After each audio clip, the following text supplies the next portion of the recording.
Hey YouTube, today I'm here to take a look at a new toy I got. It's this fold-out camping trowel slash pick, entrenching tool, shovel, whatever you want to call it.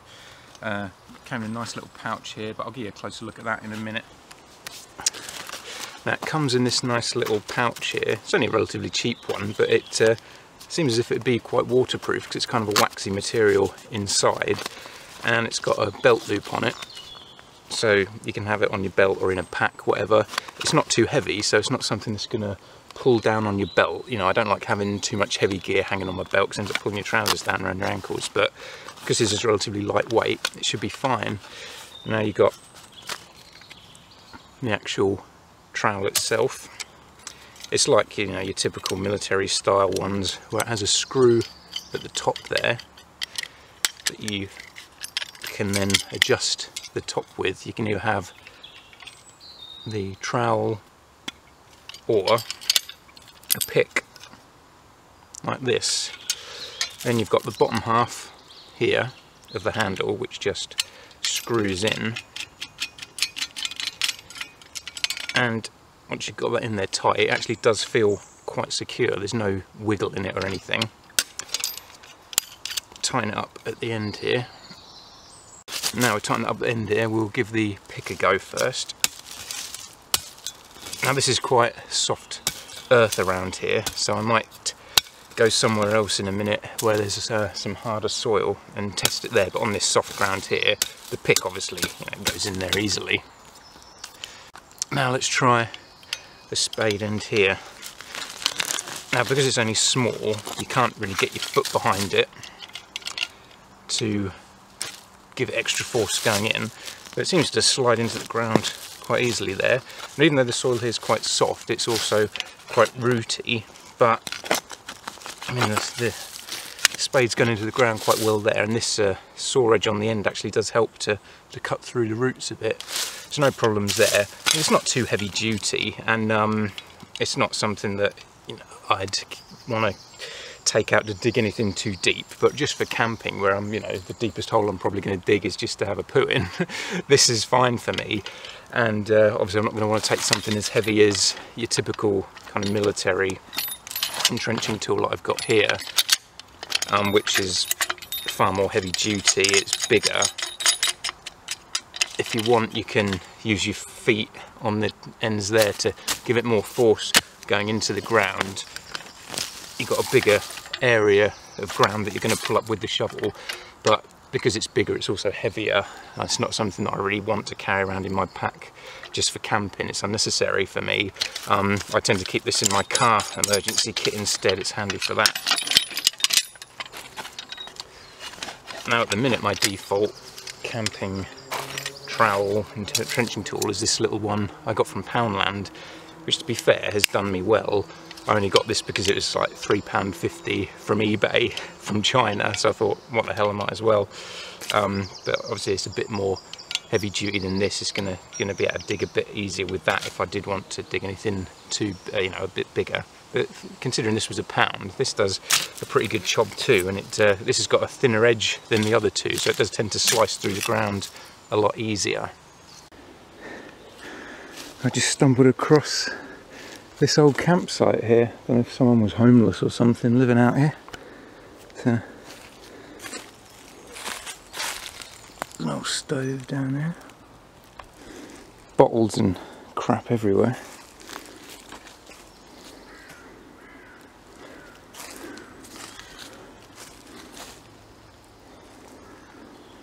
See, whoever it was left all their shit here. There's a rucksack there. Shitloads of tins and bottles and things. Almost like the remnants of some kind of camp after a zombie apocalypse or something. Got a mattress here. No idea how long it's been here. The pink bag and the handbag down there make it look like it might have been a girl living here. At least one of the people. I mean, it's only a small tent, there can't have been more than one person, I would have thought. Got a nice camouflage tent. This is just a shame they left all this shit here. Don't know if it's been here more than a year at At the most, I'd have thought maybe 2 years. Interesting. More crap all over the place there. Down there. Funny what you find out here. Right. Not only is this ground here quite hard, but it's really rooty because there's a lot of grass here, so it's going to give it a real field test. I'll try it first with just the spade, and that's not really penetrating there at all. Oh, look at that. Bent it. Well, that shows how good that is. Tried to punch it in the ground too hard, and it's not like this is rock hard ground really, and it is pretty solid, but still bent it. So not a good field test for anything heavy duty with this. Like I said, it's only £3.50, so I guess you got to expect it. But let's see if we can bend it back. Bent it. Just with my own hand, I pretty much bent it straight again, so that shows it's not particularly strong. So yeah, this isn't for anything heavy duty whatsoever. Let's try the pick though in this soil. See how that does.